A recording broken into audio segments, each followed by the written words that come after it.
Magandang araw mga bata! Ako si Teacher Bev at welcome sa ating aralin ngayong araw. Ako ang magiging katuwang ninyo sa pagtuklas ng mga mabubuting asal at tamang gawi na makakatulong hindi lang sa sarili kundi pati sa kapwa. Ngayong araw, tatalakayin natin ang isang mahalagang paksa, kabayanihan ng kapwa-bata.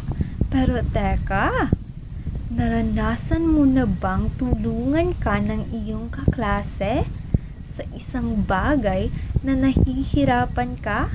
O di kaya naranasan mo na bang tumulong sa iyong kaklase? Halimbawa, binigyan ka na ba ng papel nung wala ka katulad nito? O nagbigay ka ba ng pagkain sa kakasi mong walang pagkain tulad nito? Kung oo, naku, nakasaksi ka na ng kabayanihan.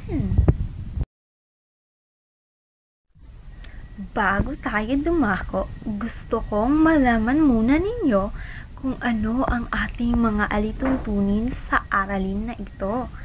Una, natutukoy ang mga kabayanihang nagagawa ng kapwa-bata.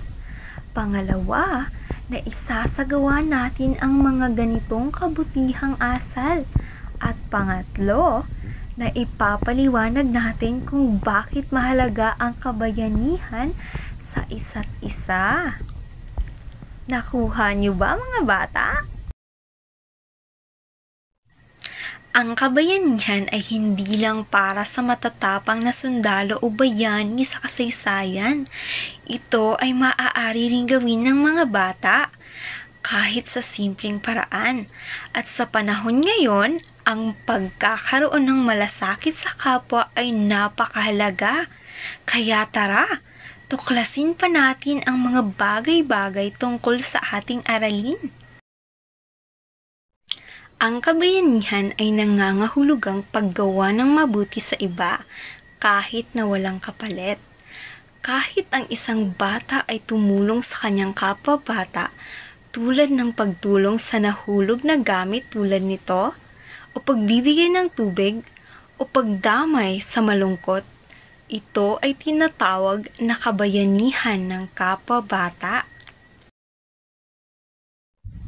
Maliit man ang tulong, ito ay may malaking epekto sa damdamin ng iba. Isa itong paraan ng pagpapakita ng malasakit at pagmamahal. Ngayon, gusto kong isipin nyo ito. May nagawa ka na bang kabayanihan sa iyong kaibigan o kaklase? Ano ito? O kaya naman, may kapwa-bata ka bang tumulong sa iyo sa panahon ng pangangailangan? Sige nga, i-comment mo nga sa ibaba o di kaya isulat mo sa journal. Ngayong alam na natin ang kahulugan ng kabayanihan, heto ang inyong gagawin. Gumawa ng isang kabayanihan card. Isulat dito ang isang kabayanihang gagawin mo para sa iyong kaklase o kapatid ngayong linggo.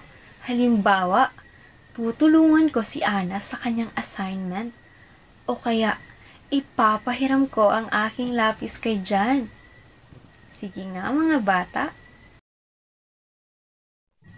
Ngayon, balikan natin ang mga natutunan.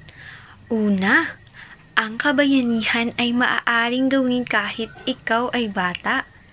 Pangalawa, maraming paraan para ipakita ito, mula sa simpleng pagtulong hanggang sa pakikipagkaibigan. Pangatlo, mahalaga ito sa pagkakaroon ng mabuting samahan sa paaralan at sa tahanan. Tandaan, ang bawat kabutihang ginagawa mo ay binhi ng pagmamalasakit.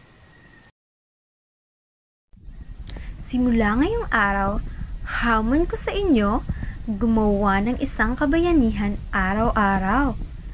Pwedeng tumulong, magbahagi, o magpakita ng malasakit sa kahit anong paraan. Maraming salamat mga bata sa pagsama sa akin sa ating aralin ngayong araw. Naway magsilbi itong gabay para maging mas mabuting kapwa-bata kayo. Tandaan, sa bawat maliit na kabayanihan, mas nagiging maganda ang mundo. Ako si Teacher Beb at laging nagsasabing, ang tunay na bayani hindi palaging may kapa. Minsan, may backpack lang at pusong handang tumulong. Hanggang sa muli, paalam mga bata!